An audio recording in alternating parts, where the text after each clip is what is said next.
Hello বাংলার, আমি নাইম। আজকের ভিডিও টিউটোরিয়ালে আমি আপনাদেরকে পাইথনের স্ট্রিং সম্পর্কে ধারণা দেওয়ার চেষ্টা করব। So let's role the intro.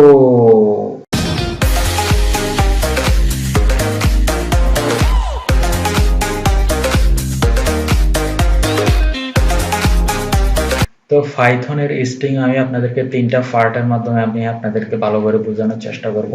তো প্রথম পার্টের মধ্যে আমি আপনাদেরকে দেখাবো স্ট্রিং লিটারেলস, তারপরে দেখাবো অ্যাসাইনিং স্ট্রিং টু এ ভেরিয়েবল, তারপর মাল্টি লাইন স্ট্রিং, কিভাবে মাল্টিপল লাইন লিখতে পারেন একটা স্ট্রিং এর মধ্যে, তারপরে স্ট্রিং আর অ্যারে, স্ট্রিং কিভাবে অ্যারের মতো কাজ করে, স্লাইসিং দেখাবো, তারপর নেগেটিভ ইন্ডেক্সিং কিভাবে করে স্ট্রিং এ, তারপর স্ট্রিং এর লেন্থ কিভাবে বাইর করে ওটা দেখাবো, তারপরে স্ট্রিং এর বিভিন্ন মেথড আছে যেমন আপার কেস, লোয়ার কেস, এরকম এগুলা, তারপরে কিভাবে চেক, স্ট্রিং কিভাবে চেক করতে হয়, স্ট্রিং কে আছে কি নাই এরকম।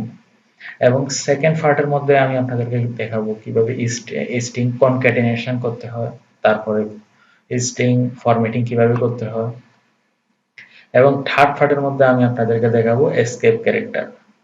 তো আজকের ভিডিওতে আমি এতটুকুই রাখবো।